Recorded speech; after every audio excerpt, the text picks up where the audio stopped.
Oh, there we go. Hi, everybody. I know it's Saturday and not Sunday, and I'll be back again tomorrow night. But I wanted to share a special something today. There's been a story that I've been wanting to tell, and I've been trying to put all the pieces together with the other people who are really a big part of this story. And today I had the most wonderful thing happen, and it was a retirement parade for me in front of my house that was just the most wonderful thing. There were fire trucks and police cars, yes, Colleen firemen, and about 40 of my friends in cars, and students and former students, former first graders from 35 years ago that drove by and honked and wished me well. And a couple of those people that came up all the way from Ann Arbor are very special to me and a big part of the story that we are going to tell you tonight. So we were trying to figure out before, how can we do this where we can incorporate their story with my story on Facebook Live, and they were here, and just so you know, they have been isolating the entire quarantine and lockdown time, and so have we. And so they can be part of our social bubble at this time because we have all been really cautious and safe. So the first one I'm going to bring here next to me is Mead. Oh, will you come on over here? This is my friend Mead. Hello. And Mead lives in a house that is the house that we're going to tell you about tonight. And you had some experiences there, right? I did. Yeah, you want to tell a little bit about what you did? Scoot over just a little bit and tell a little bit about, just tell one thing that happened to you. Our house just has some special energy about it that I didn't personally enjoy that much at the time, but yeah, it is a very special place. Well, we have some. I'm not used to this. Yeah, don't even think about what's there. The house, it had some things that weren't comfortable so much for Mead, but one of the best parts about that house is it brought us together, right? Yeah. Right. Now we're buddies. Now we're buddies. Yeah. So I wanna invite her mom here. Bye, My Mead. ever important mother. Your She's wonderful the best. mother. So this is Carrie, and Carrie lives in a house down in Howell. And we met. Well, I'll let her tell you a little bit about that. We were just. She came up and we were out. We went out to the woods, and I said, "Hey, instead of you telling me what to tell tomorrow, let's just go live tonight, and you can tell your part, and I can chime in my part." So, ladies and gentlemen, here is the lovely Miss Carrie Martin. Hi, everybody. So I told her that it was going to be really informal. Or maybe if we switch. And she could just, I'll scooch that back. There we go, how's that? And we'll have to have her sit sort of close together. But I told her that it was going to be informal and to just tell your story the way you remember it. And I will tell my part when it comes to that. And so this is the story of Piety Hill, the haunting on Piety Hill, and it is quite an epic story. We probably won't finish tonight, but we're going to start tonight because I want you to hear part of this from Carrie, whose home it is. So I'm going to move out of the way and let you just talk. Oh boy. And don't be shy. Just, everybody, do we all love, a thumbs up if we're just going to be really kind and, let Carrie tell her story, right? Yeah, of course. We didn't even talk about in the car the whole, John McPherson buying the property part. Well, why don't you tell that? Just take it however you want. Just tell the story. Start with how you got there. Start with how we first came in contact, you and Rach and the photos. That's probably a good place to start. Okay. So years ago, 5 or 6 years ago, Rachel had reached out to me and asked me to do some photography for her. And we were trying to think of the perfect place, and we decided on the Howell Opera House, which is a pretty magical place. It was walled off and was kind of a time capsule for many, many years. And so we went up there, and it was just magic. The lighting was perfect, the energy was perfect, the acoustics, everything about it. And afterwards, I was shocked when I got home, and the pictures they all just had this magical quality. And it was shortly after that a house on Piety Hill, this neighborhood down towards Thompson Lake, that I'd always admired, had a pending sale, a pending sign forever on it.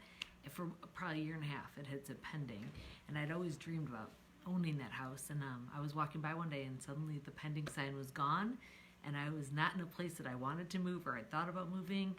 And I called the real estate agent, and lo and behold, everything just fell into place. Boom, boom, boom, boom, boom.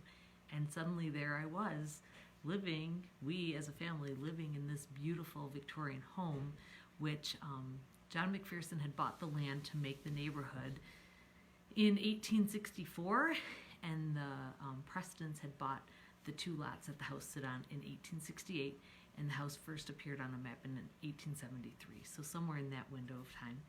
And suddenly it was my house. So, Carrie, what was on that property when McPherson bought it to make this development in the 1860s? Well, I didn't know it at the time, but it came out later that there'd been a cemetery somewhere on those 80 acres, and we've never been able to totally pinpoint where the cemetery was, but I can tell you this. Down in the cemetery that's there now on the shores of Thompson Lake, there's a small section with 21 graves in it, and those are the graves that were moved from the Piety Hill Cemetery. And as the story goes, John McPherson told them, come move your graves or we're building over them. And 21 graves were moved. And I have reason to believe that there were more than 21 people buried in that cemetery.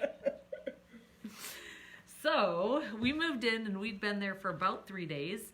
And my youngest son was 3 years old at the time, and I was getting dressed in the morning, and he came running in. He's like, Mama, a little girl in a black dress just ran into the bedroom. And I said, well, what was her name? And he said, I don't know, she was running. And I said, well, go ask her name. And he went, and he came back, and his eyes were big like saucers, and he was like, she's not in there. And that was the first clue that we were not alone in the house.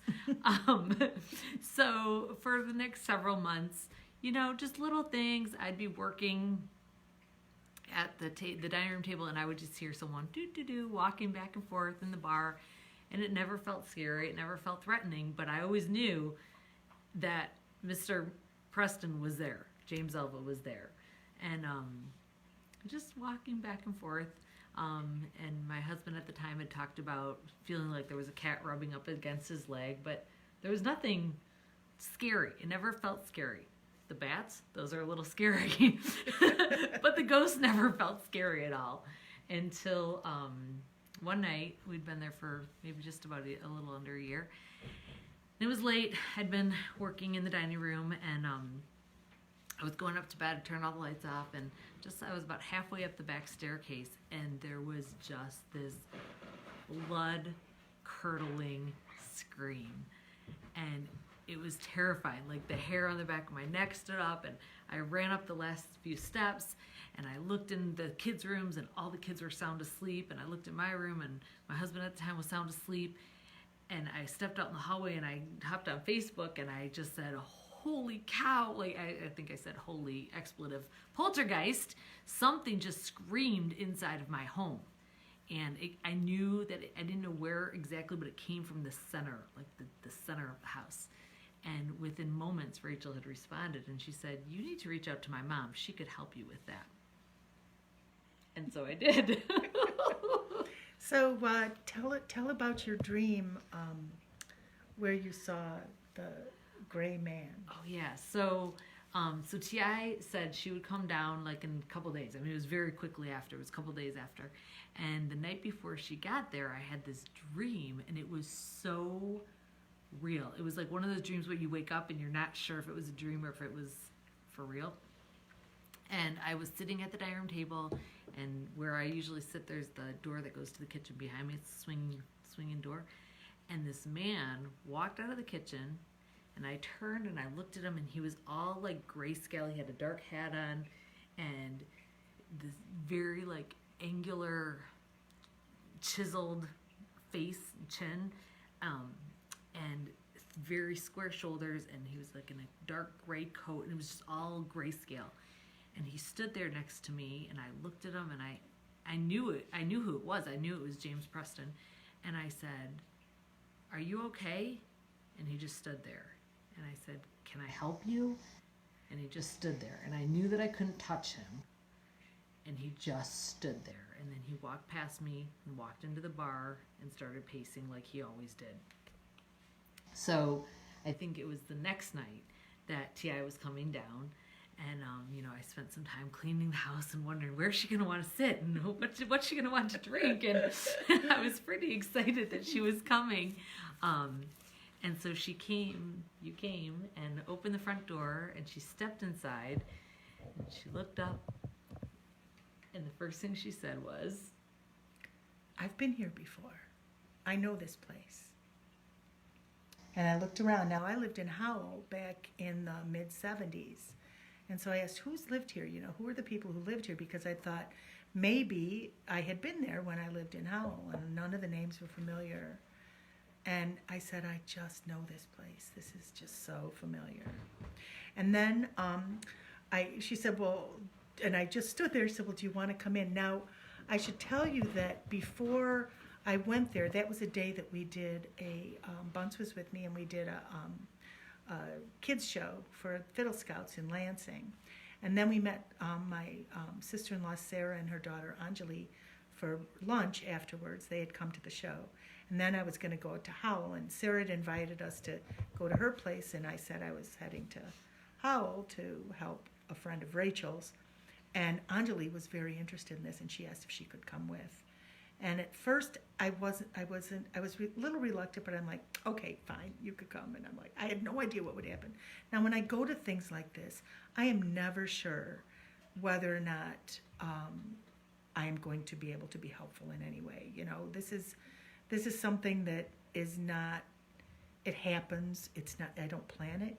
And so after lunch, Anju and I got in the car, and I brought all of my stuff. I've talked to you about this before, to set up a protection, because going into a new place with new things, I don't want to make myself vulnerable. So we stopped at a rest stop just between Lansing and Howell, and pulled at the end where we weren't by other people, and I lit all the incense, and we did the ritual together. It was kind of weird, and Anju was kind of, I don't think she knew this about me so much, but, and then we drove there, and when we drove off of the main street to the side street, they live on a State Street. When I lived in Howell, I lived on State Street as well. But when we drove off the street, all of a sudden, in my gut, I got this tingle, and I felt it in my feet. And when I stepped out of the car, I could feel the ground just charged, the ground itself. And I looked up at the house, and I'm like, there's something going on here. And I left my bag with all of my stuff, because I didn't know if I was going there to do a cleansing, or if I was going there to set up a protection, or if I was going there to do an exorcism, to send something packing, so to speak. Not an exorcism of people, but to exercise to clear the energy out of the house. So I left my bag in the car, and when I walked in, I knew I had been there, and or it was just so familiar. Something made it very familiar. And I didn't know if what kind of pets they have, and I'm allergic to cats. So I was thinking, I looked straight ahead was the dining room, and it was sunny and wooden chairs and tables, so even if there was a cat, I wasn't sitting on a cushion thing. And I stood there for a minute, and I started looking around, and I started asking questions about what had happened in the house. Right there, standing just over the threshold of the door, and Carrie said to me, "Well, do you want to come in first?" And I said, okay. And I said, let's go sit in the dining room. And we started walking towards the dining room, and the first thing we passed was, to my left, a really beautiful parlor restored to like its original glory. And I thought, oh, that's really nice. And then there was another door, and It was like another parlor that was the bar you spoke about. And the dining room was straight ahead. And as I was walking toward the dining room, I was like, "Phoomp," into this parlor. And I said, let's go in here. And both Carrie and her husband, the children were upstairs. And both of them, I saw them look at each other with these big eyes. And I walked in and I stood there. And the first thing to my left was this black leather chair close to the ground. And I looked at it and I said, can I sit here? And they looked at each other like, shooting each other these glances. Said, sure, you could sit there. And he pulled up a bench between the parlors. The two parlors were joined. Now, tell a little bit about that chair, Carrie. So it was a black leather chair in the corner, and it just, in the time we had been there, I had noticed that my husband had been sitting there a lot, and just dark energy and feelings of sadness, and I would come down in the middle of the night and he'd be sitting in that chair, or after dinner he'd go sit in that chair and just kind of sitting, and there was just this dark energy around that chair that, like, I knew that there was something sad about the chair, but I didn't know what. So I asked about that, and I said, I think I directly asked your husband, you sit here, and what he told me was that when he's really depressed, he sits in that chair, and he feels just compelled to sit in that chair. And he said, I asked him about his depression, and he said that it gets better when he leaves home, and when he gets in the car, it's hard to get up and get in the car, but once he's in the car, he feels better, and as soon as he drives away, he feels better. And I felt this oppression, that something was oppressing him and compelling him to sit in that chair, and I didn't know why. So I was sitting there and I was trying to, and then I saw this man appear in the dining room doorway in my peripheral vision, and he first just kind of shot past me, and then he appeared, he didn't like walk back in, he just appeared back in the doorway, and he was looking right at me. And then I felt this woman, I kind of saw, or I felt this woman, and I asked, did I say her name? No, you had said who lived here. Who lived here? And I said Sarah Jane and James Elva Preston, and that they had 3 children, a girl and 2 boys. I have a girl and 2 boys, and you said, they like you being here. They see their family in your family, and you said to my husband, you said, she likes it when you play music, and he said, she stands behind me and listens, and T.I. said, yes, she does, and we had never had that conversation, but he always felt like she was standing right behind him, listening while he played music. And then you said, have you found a picture of them? And I said, no, I've looked everywhere, I cannot find a picture. And you said, get me a piece of paper and a pencil, and I'll draw you a picture of them. So when I draw, Kristen, this is like at your house. When I'm doing like spirit drawing, it's really weird. I know it's not like when I sketch, when I'm drawing something and you look at something and draw it. What happens is my hand starts to scribble, and it just goes really fast, and it's total scribble drawing. And I ended up drawing this picture of a woman, and I showed it to you guys, and I said, I think this is Sarah Jane. And then all of a sudden I felt this compulsion to draw again. Now, what happened? But that's when you said to me, you said, who else lived in this house? Oh, right. And I said, well, they had twins that died in the smallpox epidemic. I said, Bertie Ray, and you just stopped and you looked at me and you said, Hattie Mae. Right. You said, I could walk to that gravesite right now. And then she just started scribbling all over the picture of Sarah Jane, just like frantically scribbling and writing words. And it was so dark and so fast. And lo and behold, when she put that pencil down, she had drawn the picture of the man in my dream from the night before to a T. It was him. It was the exact same man. And the words around the bottom had something to do with mom. It was like mammy or mama, or it was something, it wasn't clear, but it definitely... It was a word for mother. It was a word for mother. Yeah, and that's what I was hearing. And as I did that, it completely overpowered my original drawing. Usually when I do drawings when multiple spirits come through, I'll do one and I'll flip the page and do another, or I'll do several other drawings on a page. But this scribbled out this woman, completely obscuring her picture, and he was there, and he was this block of strength standing there. And Anju interpreted that as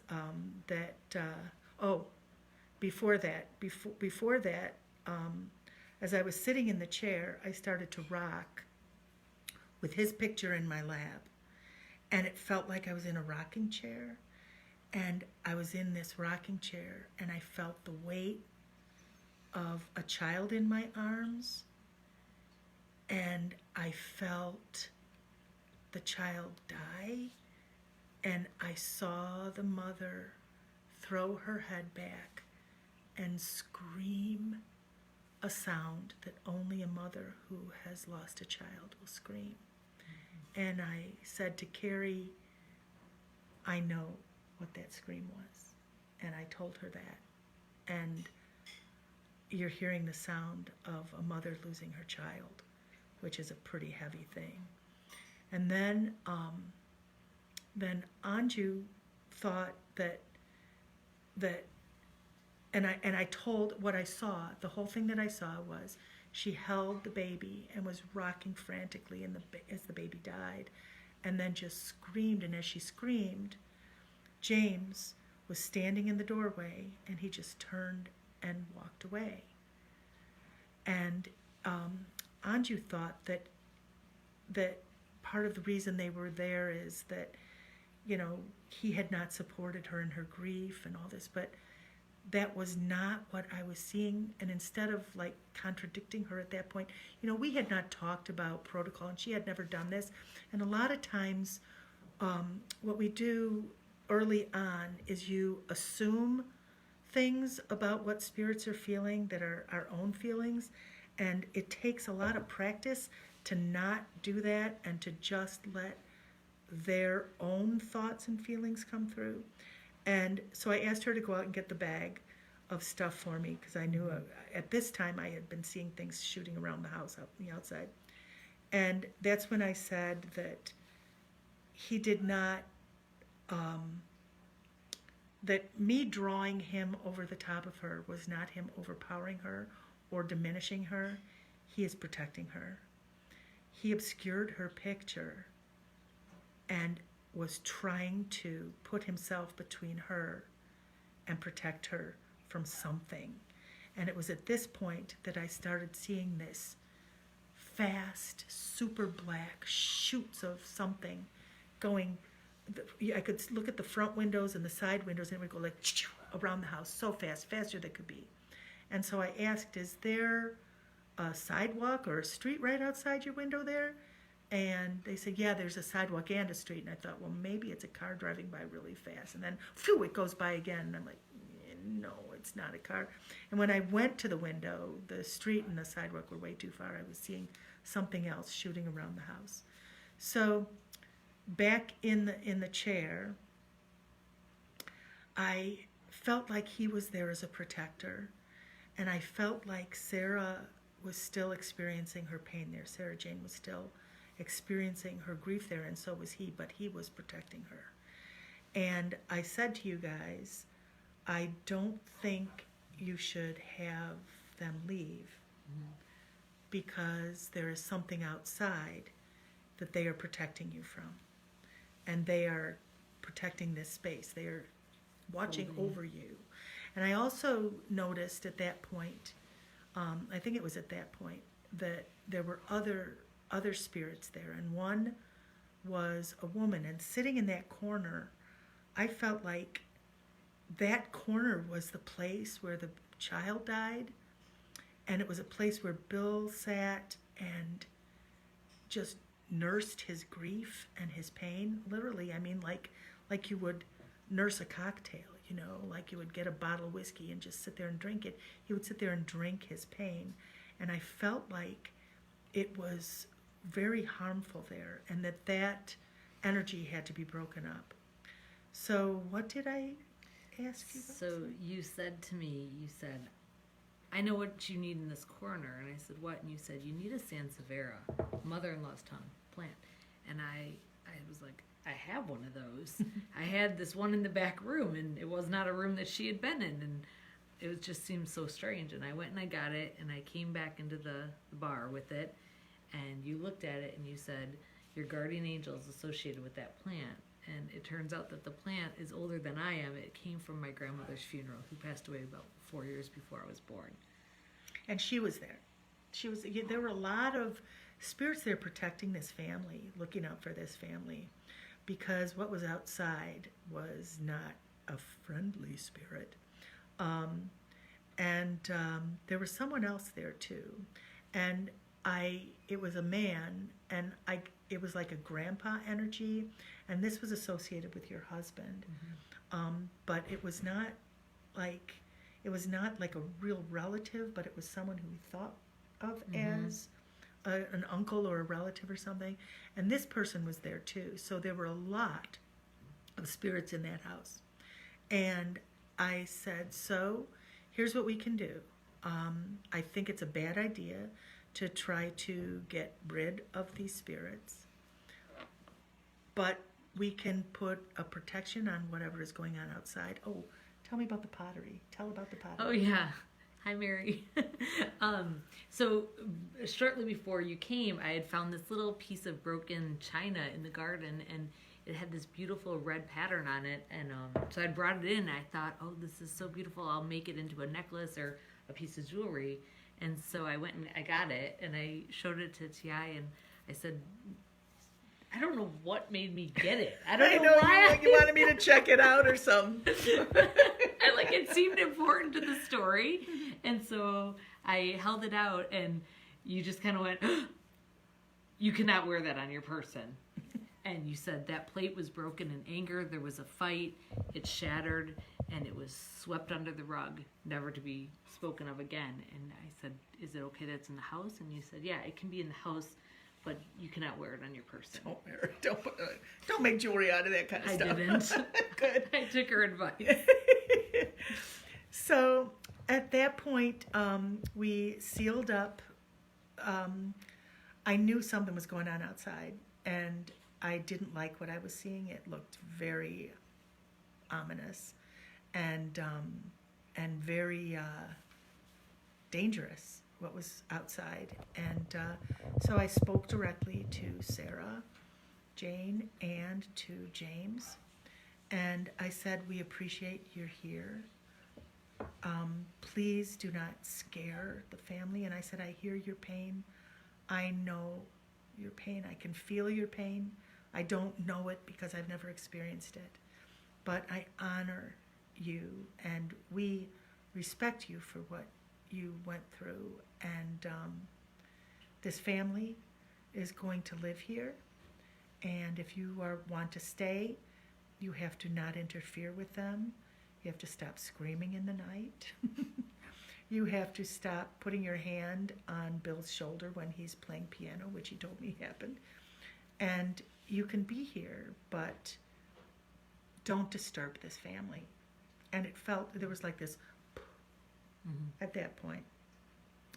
And then I knew I needed to seal up those windows all around that house, because whatever was shooting around there was just, I felt like it knew I was there, and it was frantically shooting around that house, like, no. And so I took all the sealing stuff, and we sealed each of the windowsills, and I went to the big window in the bar, and oh boy, there was something that was coming through there, and I felt like it was coming through, and it was feeding on what was happening in that corner chair. And it was, so I sealed it so it couldn't come through. And I think I even put oil X's right on the glass, but on the windowsill, on all the parts. And you had told me to have a piece of brick. I'd gone down to... That was the next time. Oh. That was when the seal opened in the basement. Oh. Remember? Okay. Yeah. This is not this time. Yeah. That's part 2. So that's part 2. So just sealed up the windows, and I said, "Your guys are safe. There's nothing malicious inside. They're keeping what's outside out." I don't think I even told you what was outside. I just said You just said there was dark energy outside, Yeah. and so you don't want that coming in. And things seemed better, and I left. Yeah. And things stayed pretty good for a while. Yeah, things were really good. And then all hell broke loose because apparently, I was going down to the Ark.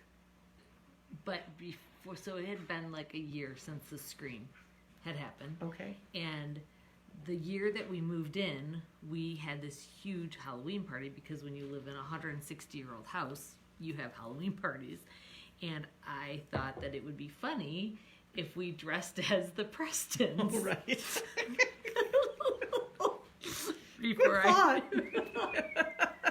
And so I had a Victorian morning gown made to fit so that I could dress as Sarah Jane Preston. After her children died. After her children died, but I didn't know that exactly. And so, cost per wear, I had to wear that costume for many years to get the cost per wear down. So it was Halloween again. I think it was 2, maybe 3 years later. And I was at a party in this dress, and I started talking to a woman, and we were just kind of talking about the house and whatnot. And she was like, "Are you tired all the time?" And I said, "Yeah." And she said, "Even when you've had a good night's sleep?" And I said, "Yeah." And she's like, "That woman is using your energy. You need to go home and tell her to cut it out. She is trying to live through you," which lined up with what you had said about her seeing us as a reflection of herself.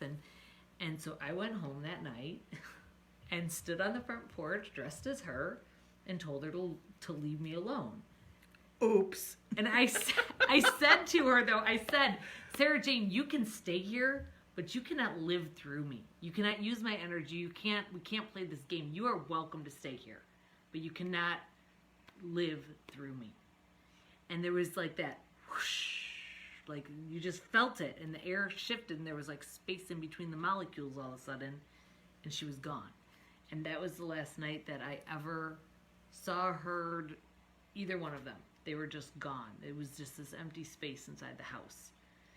And then you were coming down to the Ark because I believe Josh was playing. Rachel was playing with Josh. Okay, yes. Yeah, so the Davises were coming, and I was coming down to be the backstage ama. Mm-hmm. But first, I think I contacted you shortly after that. No. It was a mutual. It was mutual, reaching out. right? And so Carrie said, "Are you coming to the show at the Ark?" And I said, "Yes." And I said, "How are things at your house?"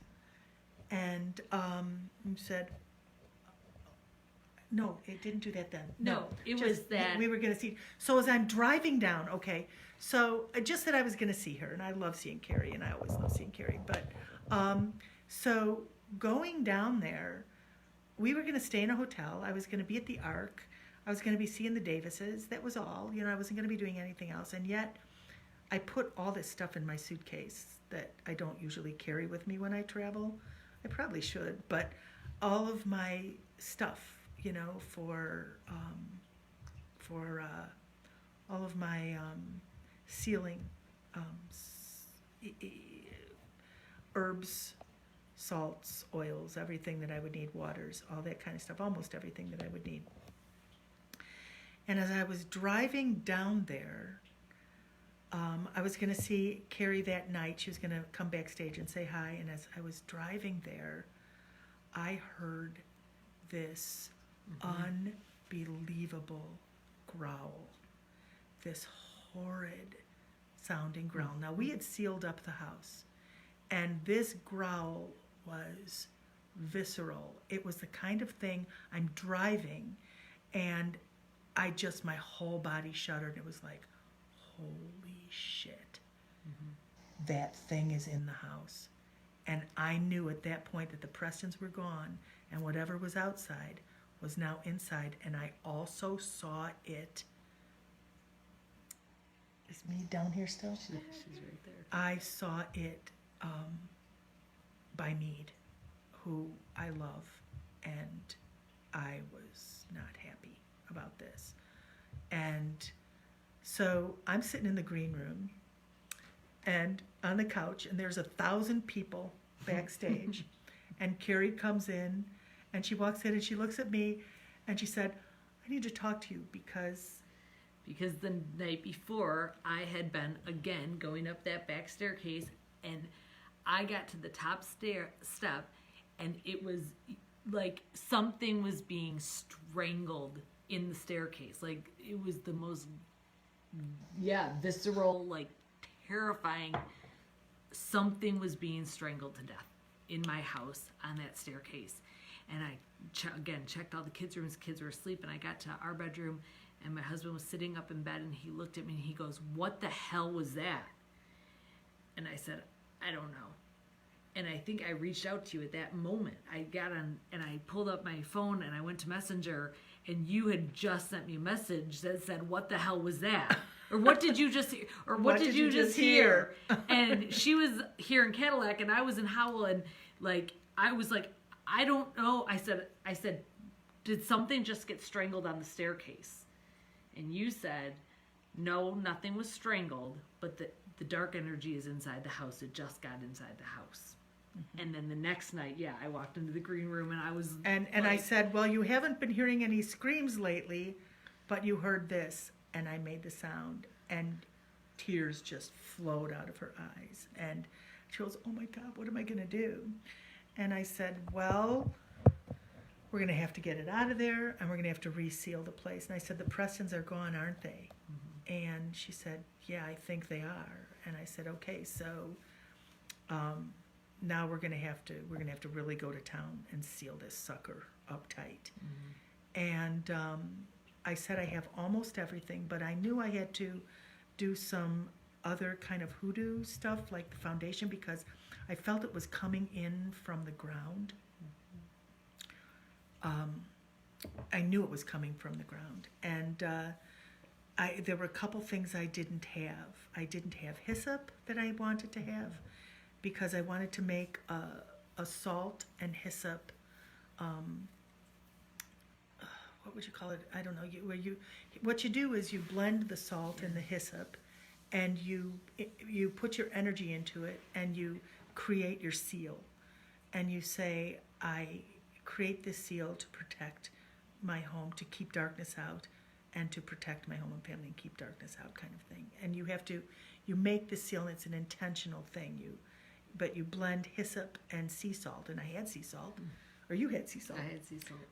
I didn't have hyssop, and I also wanted to have red brick, to put the 3 X's in hoodoo. 3 X's are a seal around a foundation, and I wanted to be able to do red brick X's around the house, and I didn't have a piece of red brick with me. And so we are talking, and it's after the show, and she's back in hell, and I'm like, okay, so I will come tomorrow after we leave on Sunday, but can you see if you can find, and I'm looking at shops this is Ann Arbor, so I'm trying to look for shops that would have hyssop and stuff, and I said, see if you can find it.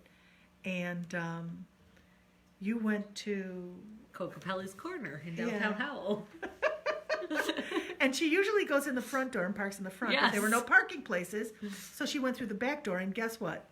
She had a brick holding the back door open. a red brick. Yep. And right inside the door was a thing that had all kinds of herbs, and the first thing in sight was hyssop. Mm-hmm. So Carrie got the hyssop and the red brick, and I had everything else. I asked Kathy for permission if I could borrow her brick. Yes, yeah. She gave her permission to use the brick. Yep. So I that next morning, the Davises were heading back south, and I told Rachel what I was going to do, and she says, "Oh, geez, Mom, be really careful." And I said, "I'm always careful." I am. I'm always careful. I'm also always willing to go out on a limb. And so this was a limb, but a mindful one.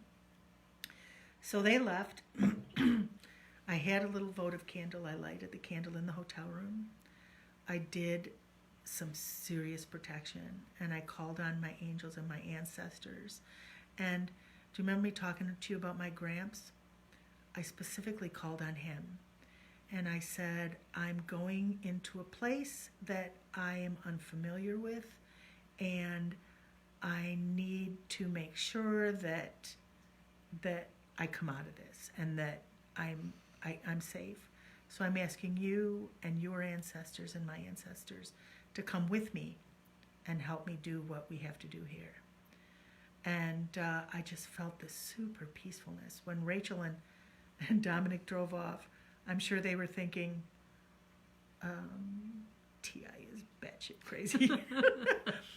I don't think they were thinking that. They wished me luck. And I said, call on your angels to come with me too. Mm-hmm. So it was a bright, sunny Sunday. Mm-hmm. And I went there alone, and I asked Carrie and Bill to stay inside when I got there. Mm-hmm. Because I first wanted to talk to whatever was outside without anything else, without just by myself. And so I drove, and once again, as I drove off the main street, I got that feeling, and I could feel it. I could just feel it. It was like this under my skin. It was like just under my top layer of skin, there was something just buzzing and moving side to side under my entire skin, my whole body. And I parked the car, and I took a deep breath, and I grabbed my little bag with my supplies, and I stepped out of the car, and I stepped onto the ground, and I felt it underfoot. And this thing that was there was freaking out. This thing was like going all around. And I stepped off the sidewalk into the ground on their house. And let me just tell you that you may not be sure where that graveyard was, but it was right there. Mm-hmm. And I stepped onto the ground, and I stood there a minute, and I felt this thing going all around. And did I know it was a graveyard at that time? I think so. Okay. I think we knew by then. Okay, all right. This thing was just all over the place, and I spoke to it, and I said, okay, here's the deal. I said, I am not here to harm you. I am not here to do battle. I am here to protect the family in this house, and that is all at this point. Later, we can have another conversation, but right now, you are not going to be allowed in this house again, and I'm going to seal you out, and you're going to just have to deal with that. Now, you had told me that there was all kinds of other really awful things happening in the neighborhood, right? I think that came after. I think it was because, remember, this happened, and then the spring came, and nobody was outside. Remember that? Right. Nobody was working in their gardens or anything. No one was riding their bike. No one was outside the whole summer. That whole summer went by. I didn't pick one weed. And I love to work outside, and I had no interest. And then a little bit later into the summer, a neighbor next door who's always working in the garden came over, and he said, "I just have no interest in working in the yard anymore." That's because this being, this living being, I will even call it a person, but it was never a human person. Mm-hmm. But it is a conscious being, was all over there, and it was freaking out. I felt like it was starving, and I felt also, now I know this may be my own head trip, because being a teacher and a grandmother and a mother, I felt that this thing was young, and I felt great empathy for it. I know these are things that a lot of ghost hunters go find and destroy and kill and get rid of and call demons or whatever. But I just felt this thing's confusion and fear and pain, and I said, I'm not going to hurt you. I'm not going to make you leave, but you may not go in this house again. And then I met you guys at the back door. And I said, we're going to first get it out of here. Oh, no, front door. It doesn't matter. No, Back door. I said, we're going to first get this out of here. And then we are going to seal it out for good. And I walked in, and we went through the house, and I brought Palo Santo to, the smoke like pushes the energy. And we did Palo Santo smoke up the back stairs, and there are these narrow back stairs, and there's places for things to get caught, and through the house, and just back out around through the back door. And I saw the basement, and the basement, I saw 3 cracks in the basement floor. And I said, we have to seal those cracks. And I looked at those basement stairs, and I couldn't get down those basement stairs. And so I said to Carrie, you can do this. And I said, go down. And it was both you and Bill. And we sat in the kitchen, and we first made the mixture.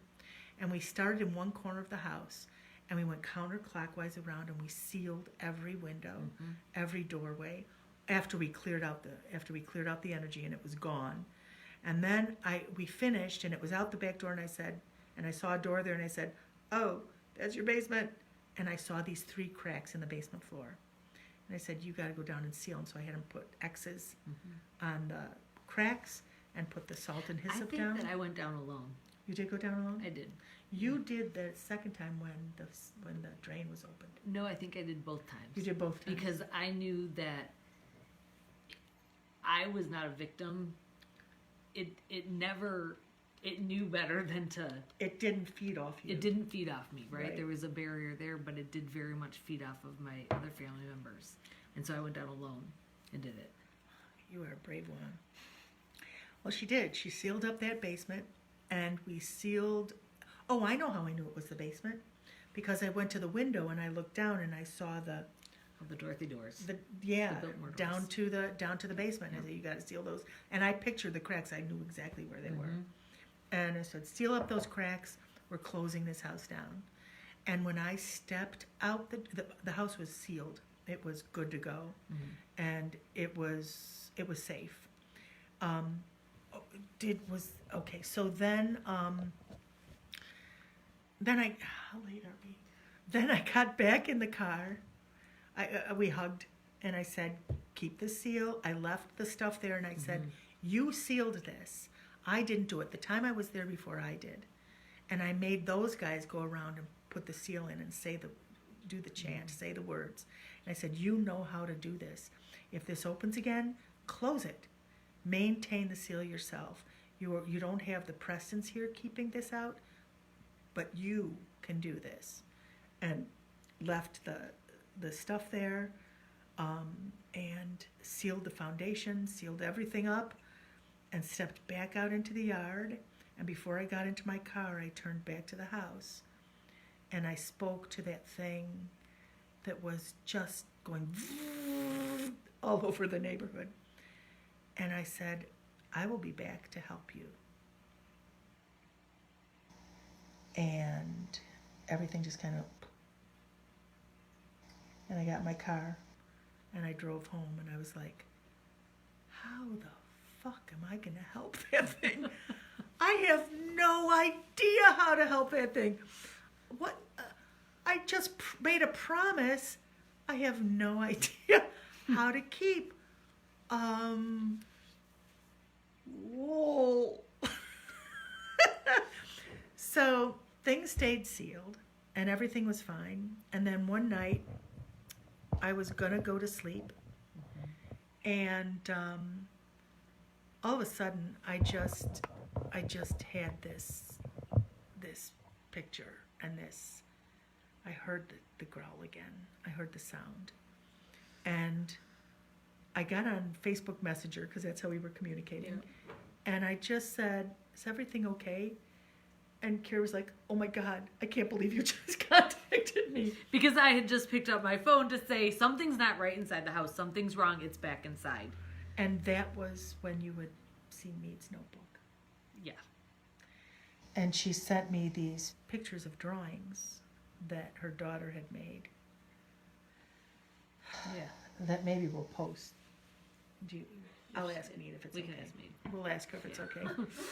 She's right there. Mead's across the room. Mead's right there. If she doesn't want, anyway, it was after her. It was no longer just, this was something that I call a grief eater. And this is something that I have seen and felt and experienced in many cemeteries. That, you know, people go to cemeteries and there are scary things chasing them out.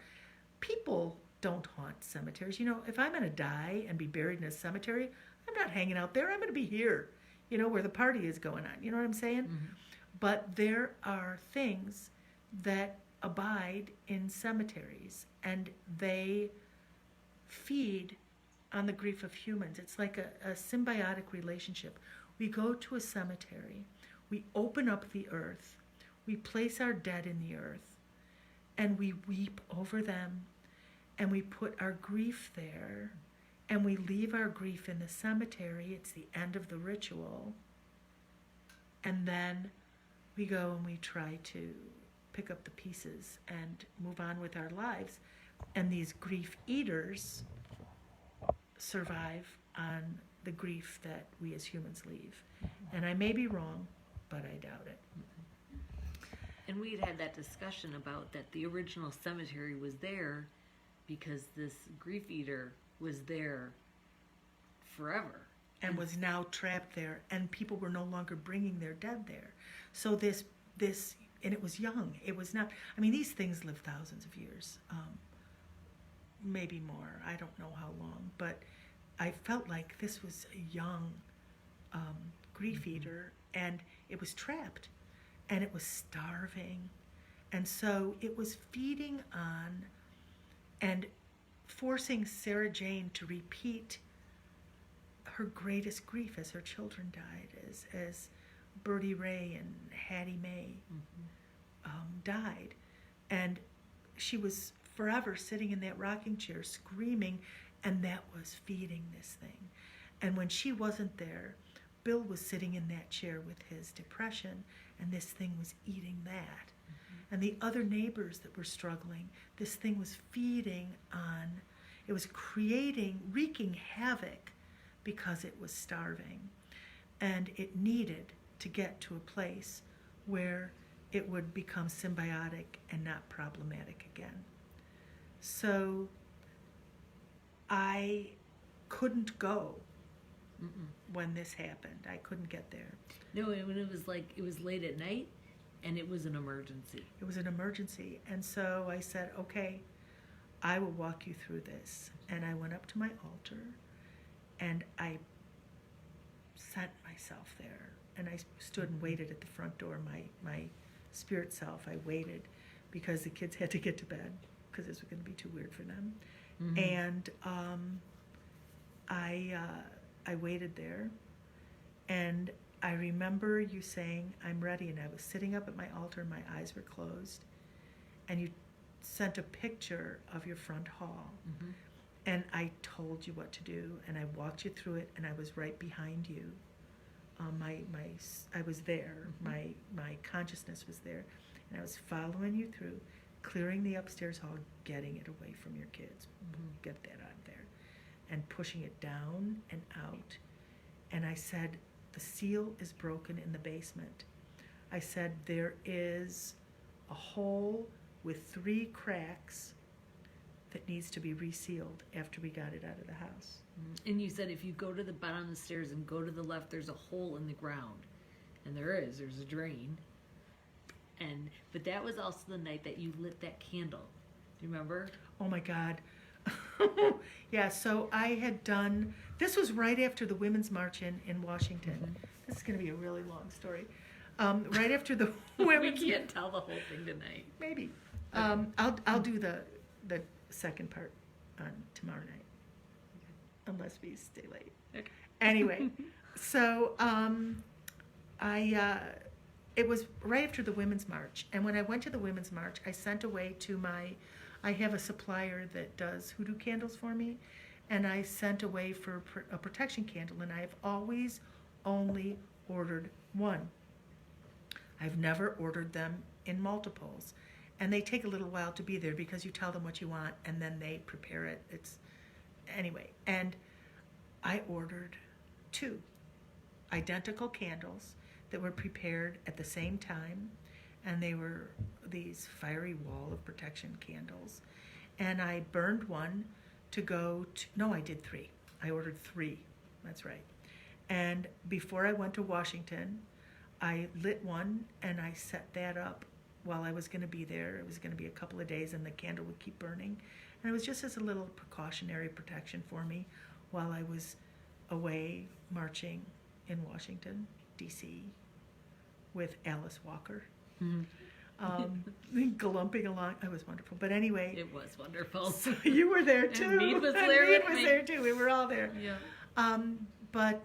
So as soon as I knew this was going to happen, when I sat at my altar, I lit the second candle, and to protect everybody in that house.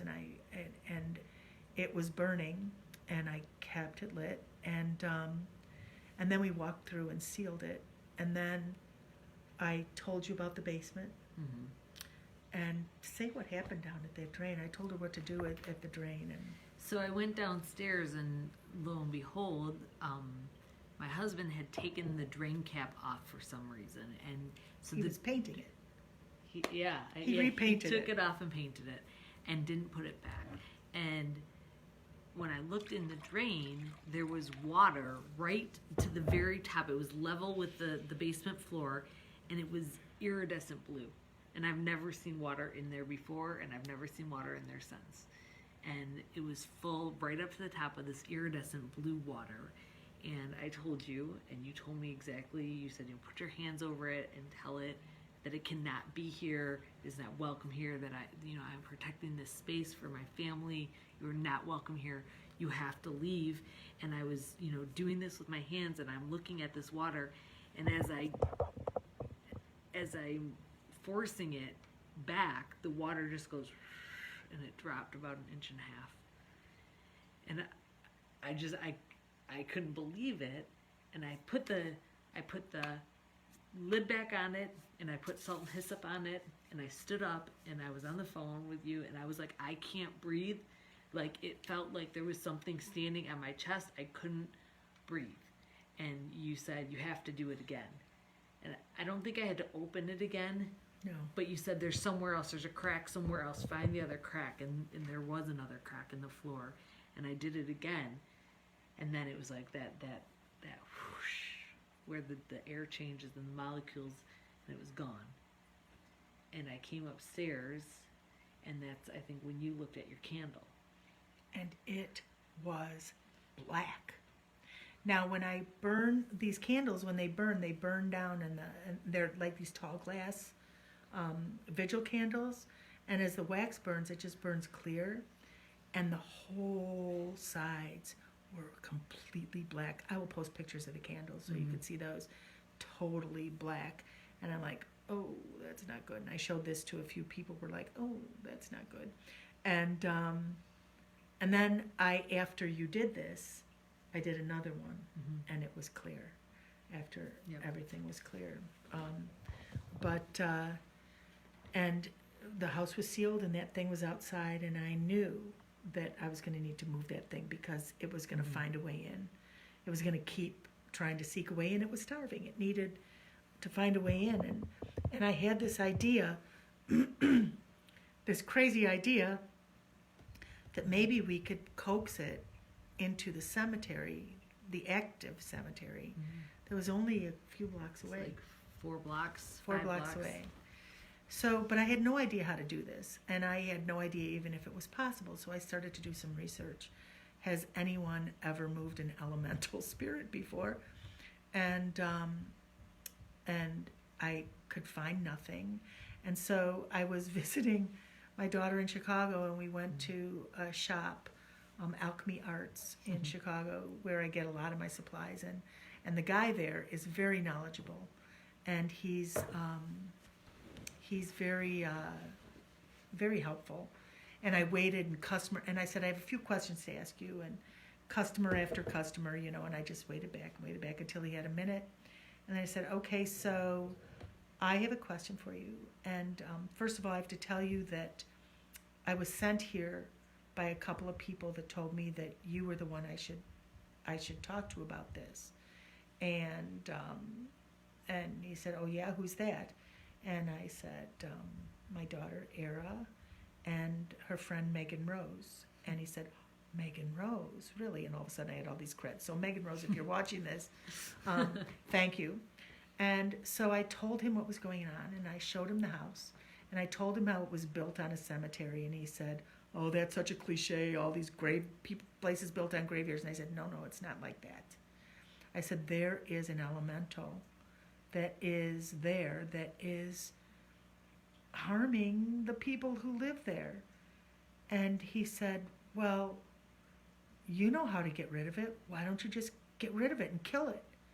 And I said, well, it's kind of like, and I said, so, he said, it's in the wrong place. If it's hurting people, get rid of it.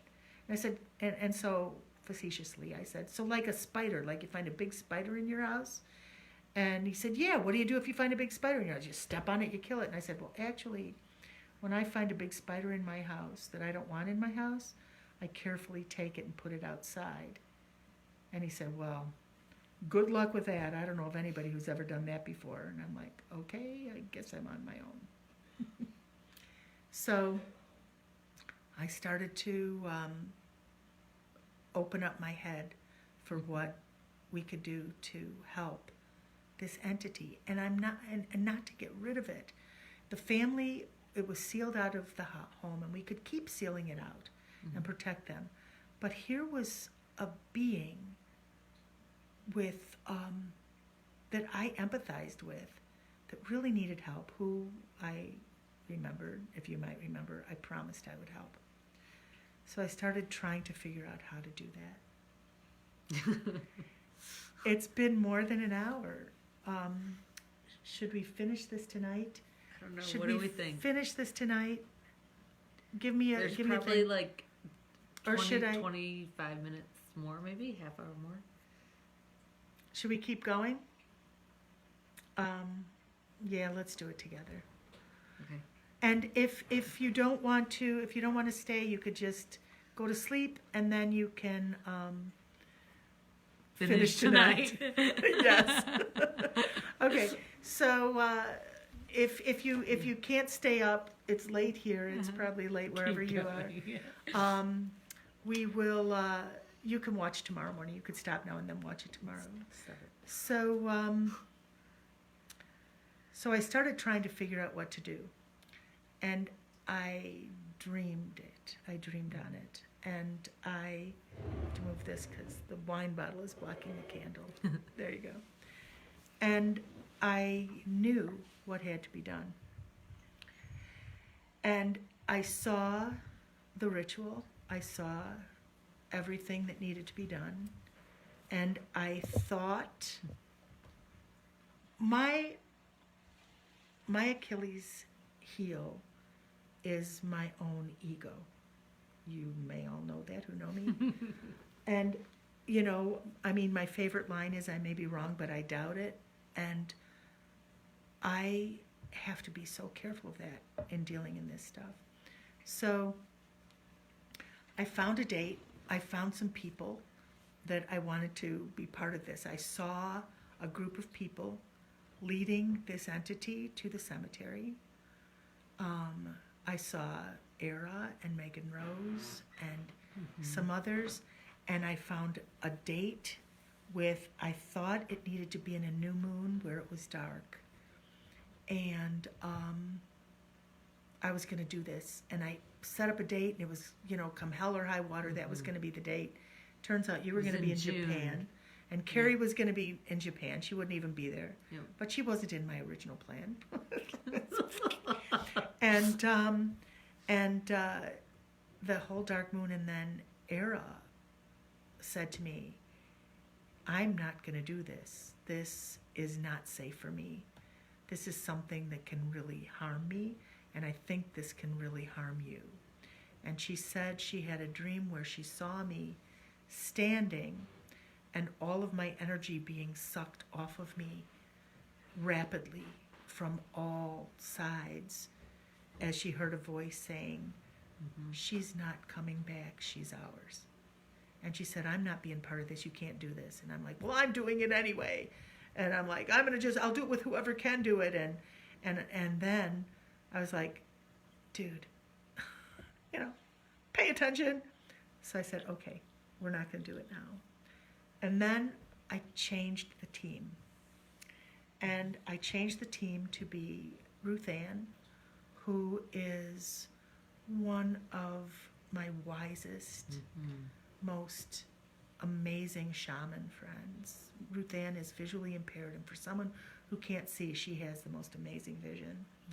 So I saw Ruth Ann. I saw my friend Nancy Dupuis, who is an energy worker, a Reiki master, and who has this powerful, calm energy. Just this, it is amazing, powerful, calm energy.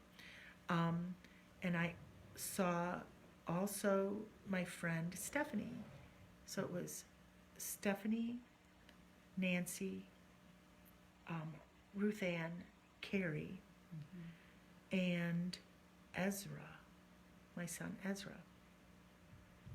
And we met up here. Carrie wasn't up here, but I met, and Ezra didn't meet. So I met with Ruth Ann and Stephanie and Nancy and myself, and I told them the whole story. And I told them I planned to move this entity and that I needed their help, and would they come and help do this. And I described the ritual that I saw and how we did it.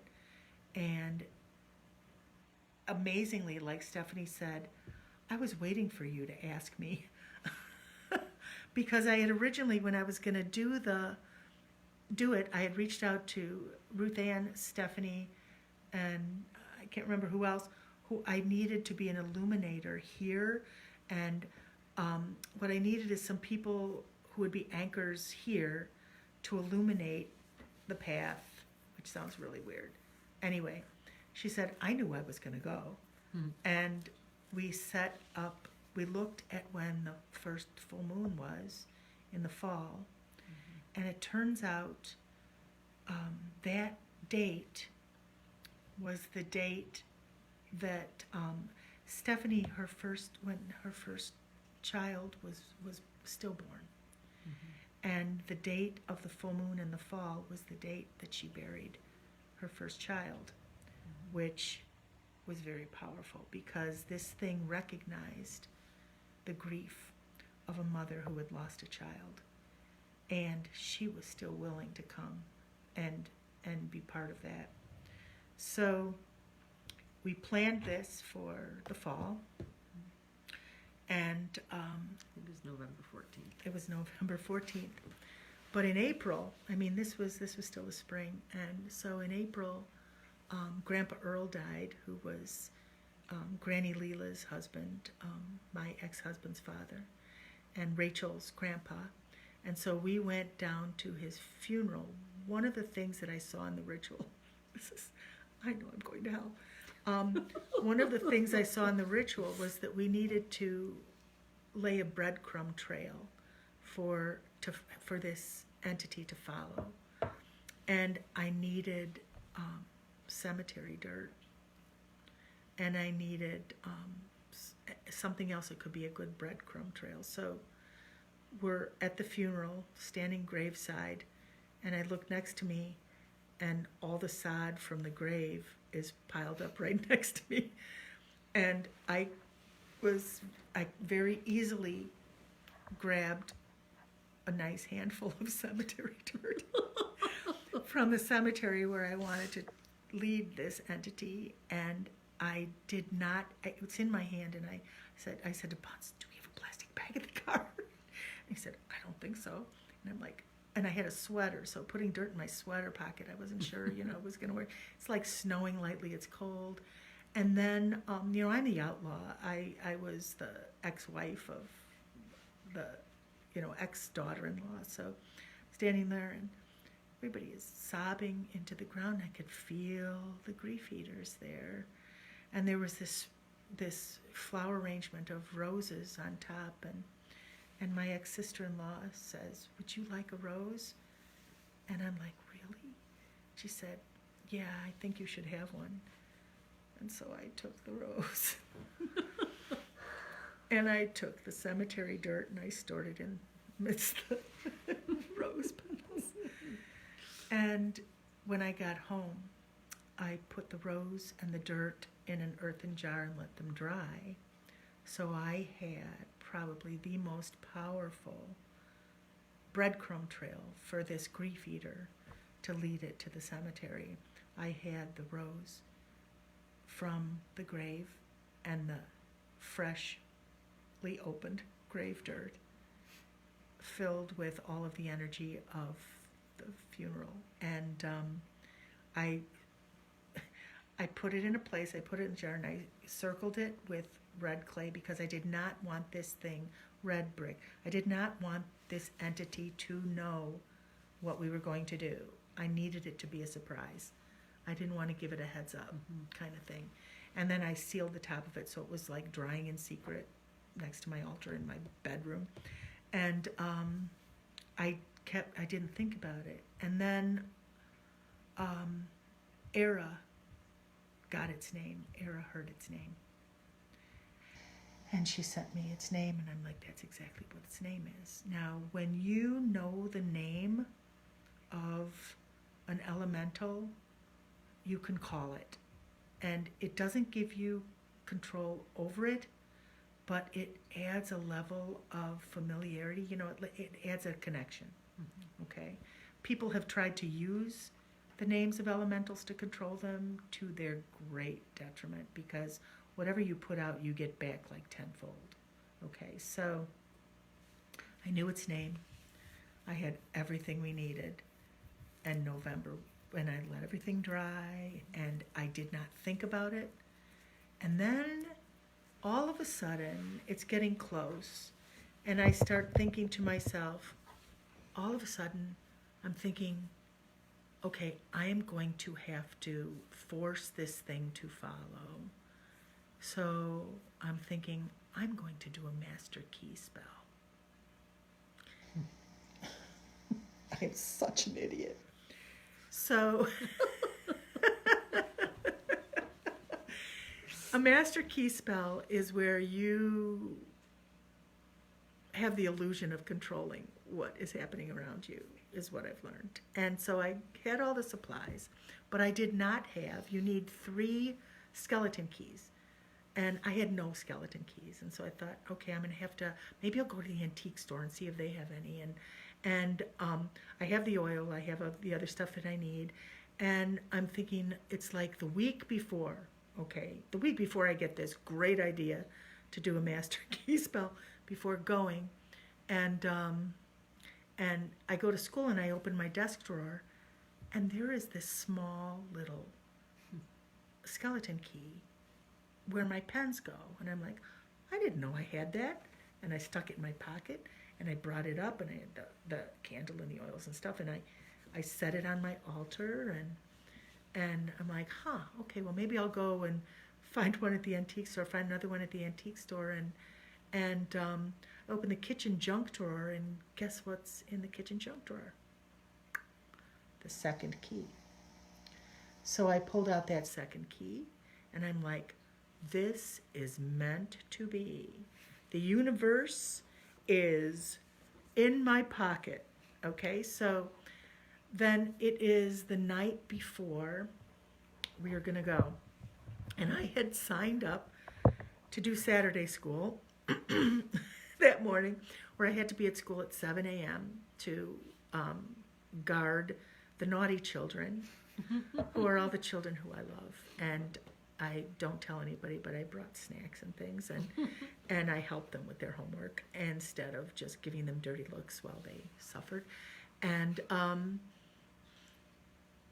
that night before, I was thinking, I didn't have the third key, but I was like, this might, maybe I could still do it, kind of thing. And I climbed in my bed, and the foot of my bed, the altar is at the foot of my bed. And as I went to get in bed, I looked, and there was this glint of light, like metallic reflection on my altar. And I didn't know what it was because I don't have anything metal on my altar. And I got out of bed, and right on my altar was the third key. And I'm like, yep, I'm doing this master key spell.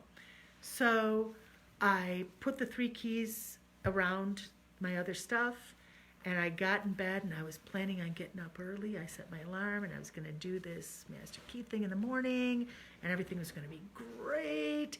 And I went to sleep, and I'm sleeping, and all of a sudden, something on both of my shoulders just shakes me awake.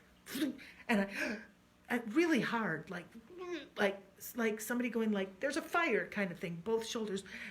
And I open my eyes, and the minute I open my eyes, the first thing I see at the foot of my bed is my grandfather, and it's gone. Now, he woke me up out of this dream. And in this dream, we were out at this campground ravine where this place that I've spoken of a lot. And we had set up a camp, and we were the only campers there. And then when I came out of the tent, there was another tent about 50 yards away with a man that looked very menacing and not very friendly, and like looking at us like he was very frightening.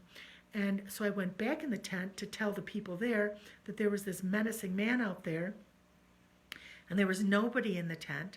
And when I stepped out, there were 100 tents all around us, like at a festival or something.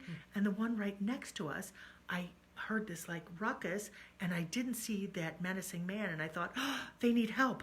And I went and I opened up the tent flap, and inside there were 3 women, and they had this dark hair. They were all looking down, and they were all in sleeping bags, but they were out of the sleeping bags, and they were naked in the sleeping bags, and their hair was down covering them. And one looked up at me with these black holes for eyes and like a black mouth, and then another, and then the other one looked at me, and I was like, and that was when I was shaken awake. And my grandfather was standing there, and he disappeared instantly, and then I heard in his voice, "Don't. They know your name." And I was like, oh my God, I can't do the key spell. And I keep red flannel cloth in my altar, and I took those keys and I took all those supplies and sewed them into the red cloth, and I put them in this sealed box, and I put them away, and I'm like, dude, I am so not doing that spell. And it was so clear, and I had asked him for help, and he was there for me.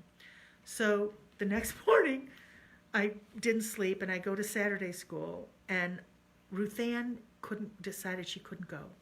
She was having her granddaughters over, and she said she would be at home. And we met like a few nights before that, and she had written a song about come into the light, follow me into the light, the song that had come to her, a chant song, and she taught us that song. And I called her for some reason, and she said, I said, I'm going to stop by after Saturday school before we go. And she says, oh, good, I want to talk to you. And I said, yeah, I want to talk to you too, because that master key spell thing just scared the hell out of me. And so I did Saturday school. I drove up to her house, and she saged me before I entered, and, she did all that. And then she said, I need to talk to you. And I said, yeah, I need to tell you something too. And she said, well, you go first. And I told her about my dream of my grandfather. And she said, oh, good. She said, because I saw your ego taking you away. You are not in control, she said. You cannot control this. You must only invite it to follow. And I was like, oh man, that is so true. So I thanked her, and she said, when you guys are ready to go, come by here first, because we were all going in one car. Now the plan was that it was going to be Stephanie and Nancy and me, and Ezra was coming too. And we each put anchor protections. This is the one that I always wear. Mm-hmm. And Ezra refused to do any protection on his skin because he said, I'm the beekeeper. Ezra's a beekeeper. Mm-hmm. And his role, he brought his smoker, but he brought a big bag of sage that we had grown here, and he was going to use his smoker to sage around. Sage does not, I know people sage to get spirits away, but like, remember me telling you I use sage to calm the spirits? Just like with bees, you know, you smoke a beehive to calm the bees, and this is something that Ezra said to us, that this is a thing that is a lot like bees. Bees are scary to a lot of people, dangerous to some people, and really helpful to humans as well. And he said this thing is like bees, like honeybees. And so he went as the beekeeper. So we stopped at Ruth Ann's, and she saged all of us. She saged the whole car. Mm. She blessed us all. And she said, I will be chanting and drumming with my daughter, with my granddaughters, and you will all be safe and go do this good work. Mm-hmm. And we left and we drove down to Howell, and we met for dinner. Mm-hmm. We were gonna do this ritual as the moon rose. It was a full moon. And it was the craziest day. So it was like, we got up in the morning, and it was such a crazy day. So it was, at that point, my life was falling apart. My marriage was imploding. Everything was wrong. And it was also my niece's wedding day, and I was not going to the wedding because no one in my family knew what was going on with my relationship, and I couldn't do it. And we had this plan, and I woke up and it was snowing, and then the snow gave way, and there was this huge lightning and thunderstorm, and the lightning and thunder gave way to a double rainbow. And in the interim of that shift, I got a phone call that my father's first wife had passed away. So my niece that was getting married, it was her grandmother, had passed away, all on this day that we were going to move the grief eater. And it was windy and it was cold. And when you arrived, we went to dinner, and it was so windy out. You remember that? But it was just this crazy day where there'd been snow, rain, thunder, lightning, rainbows. And here we are at dinner and like making the plan, like talking it through. What are we going to do? What's our plan? And Ruth Ann had told us that she felt like she had connected with this entity, and it had a sweet tooth. Mm-hmm. And she said that what we should do is prepare a spirit plate, a ghost plate. And we brought with us a piece of bark, a piece of birch bark. And we go to this restaurant and in Howell, you know. And what she said is, before you eat your meal, each of you take some of your food and put it on the spirit plate for the spirits. And so we put this birch bark in the middle of the table. We all put a little bit on there.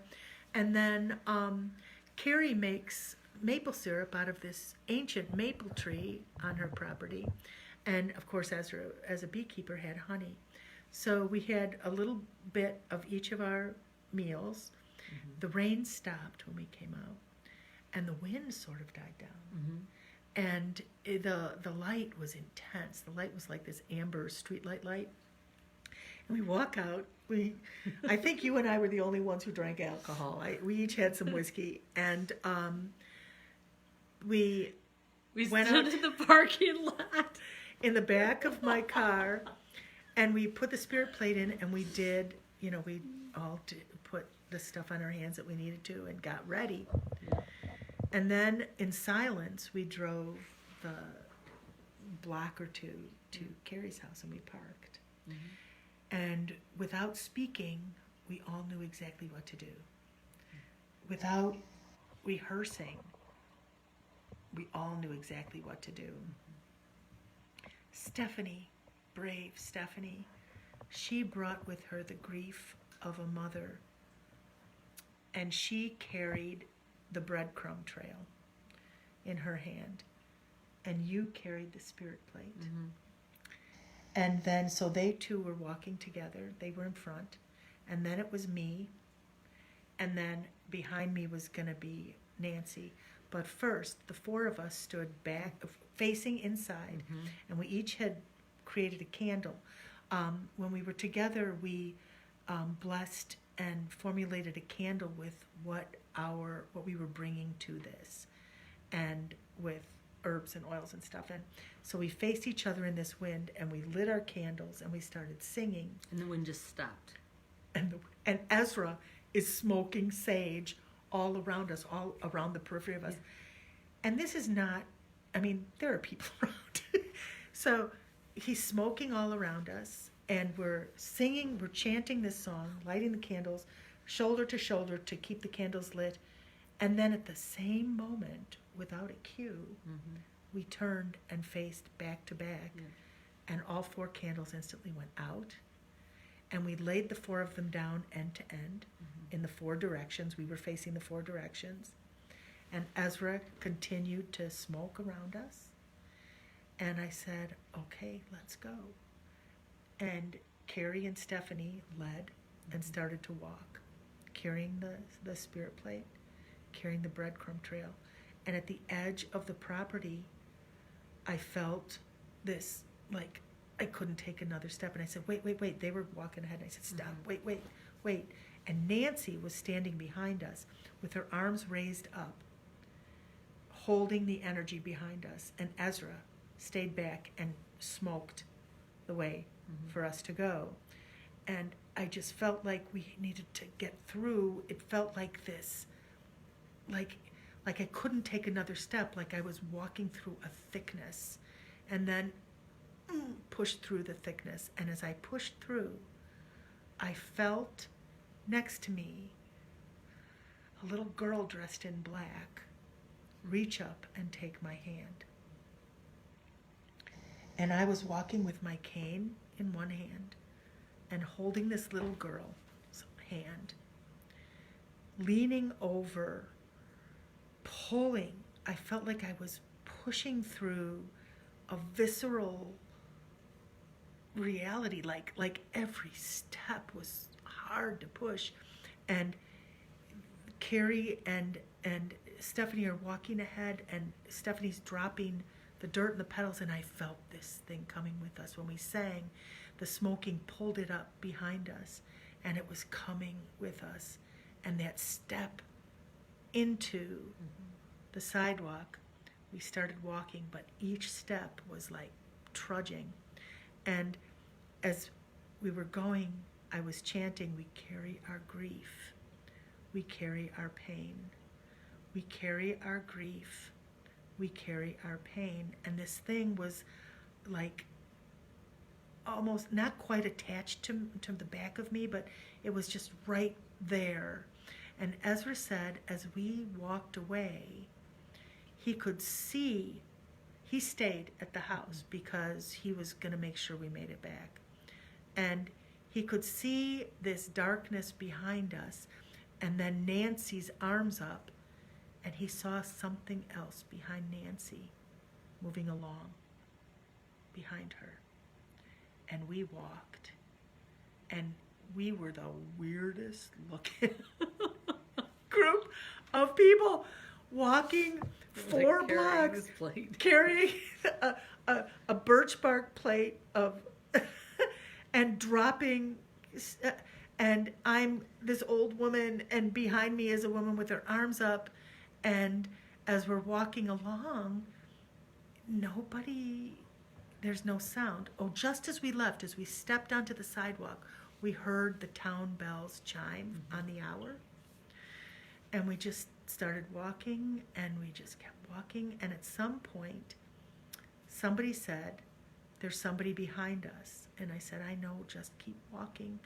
And there were these two guys that had pulled up in a car and got out of the car, and they were talking loudly and walking towards us, talking to each other, but not acknowledging this really weird scene as the four of us processed toward the cemetery with this grief eater in tow.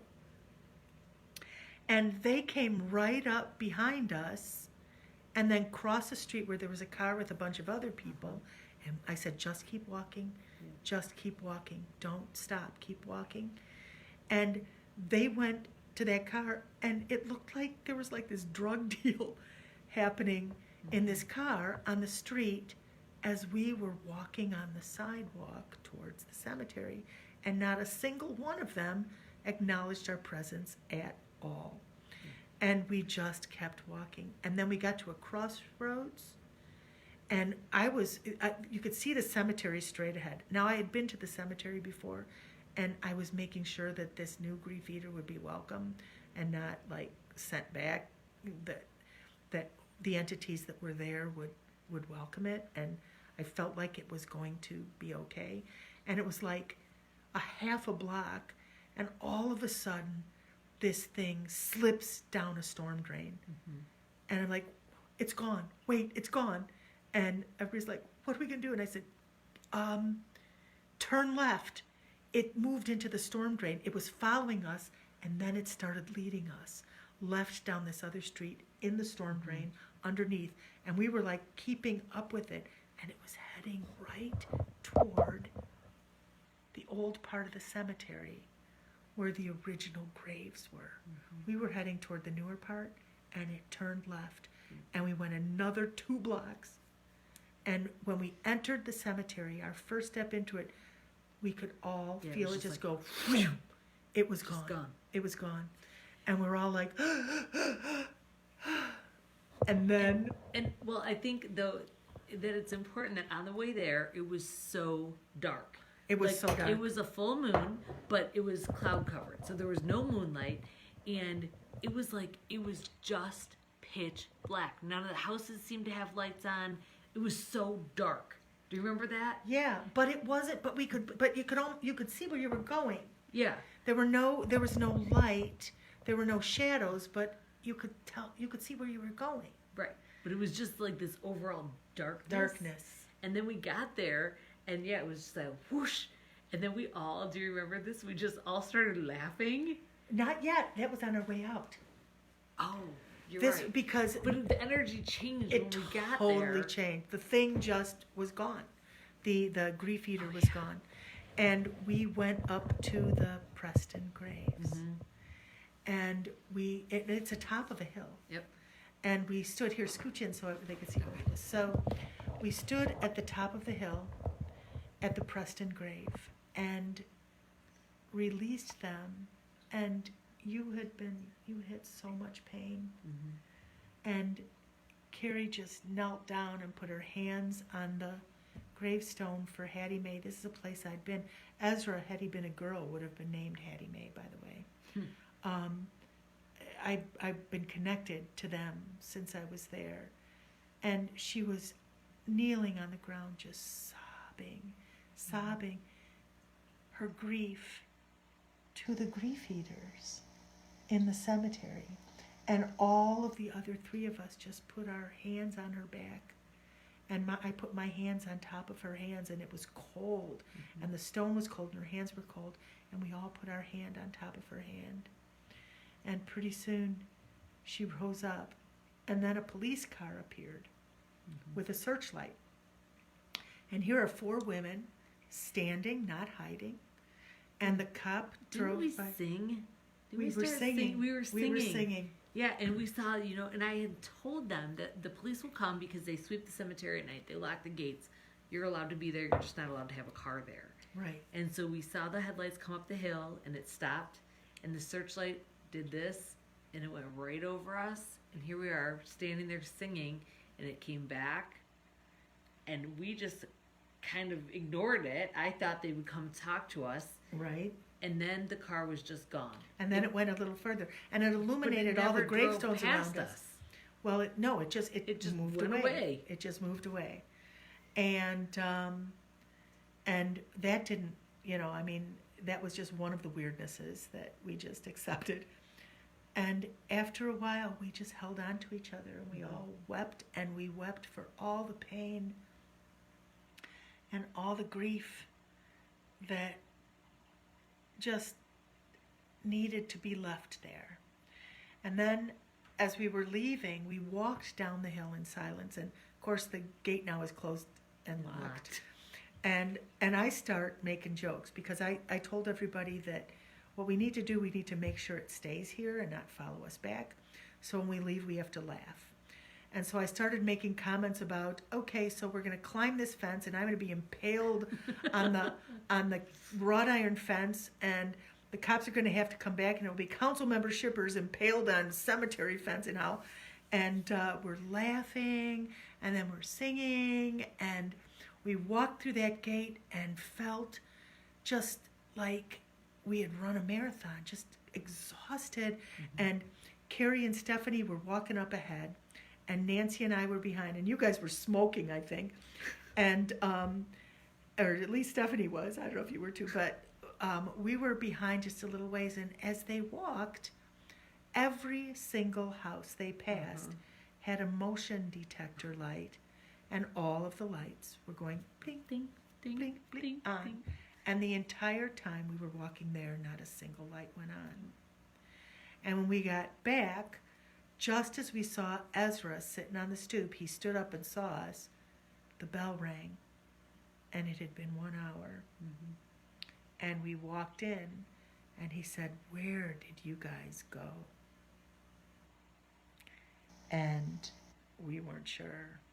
But we're pretty sure that when we stepped off your property, we were no longer in this physical plane. We carried that thing in its plane. And the people there and the motion detectors did not detect us. And I'm pretty sure it's still there. Yeah. So, And so it goes back, though, around to the photography in the Opera House with Rachel. So when the twins died of smallpox, they wouldn't have been laid out at the house, and their death certificates and all the paperwork would have gone through the Opera House. so the connection there and the house and the graveyard and me, when I was living there in Howell, I would go for walks, and I would always walk to the cemetery and find myself at the Preston grave. Always. And I think when I walked in the house, Hattie Mae recognized me, and that's why I recognized the place. When we were up in the graveyard, it was freeing her mother from having to suffer her death over and over again, and freeing everyone from having to keep feeding this thing when it could feed on the grief of a multitude Everyone else. and help those who are grieving instead of creating grief. So when you find a spider, put it in a glass and put it outside, because they serve a purpose, as do all the things. And that has bonded us together forever. Forever. So it's a true story. You can even ask me. You can ask me. You Yeah. can ask Mead. You can ask any of us. So if it's okay with Mead, we'll post some of her drawings. I'll post pictures of the candles and some other pictures yeah. and the stuff. And what I'll do is tomorrow night live, if you want. Come on in, Mead. Let's all get close together. Because we're all Here in the we same all are. bubble. We're in the same bubble. So I will go live tomorrow at 10. And if you have any questions or any comments or anything, I'll pay attention and ask. And but this is the story for this week. And We've waited a long time yeah, to tell it we have. and to be together. Yeah. And this will probably be volume 3 of the Cape Keeper series. So there's that. Yep. So be well, be kind to each other and to everything. We all share this space, right? Yeah. All right. Night, Love y'all. everybody. Good Love night. you. Bye.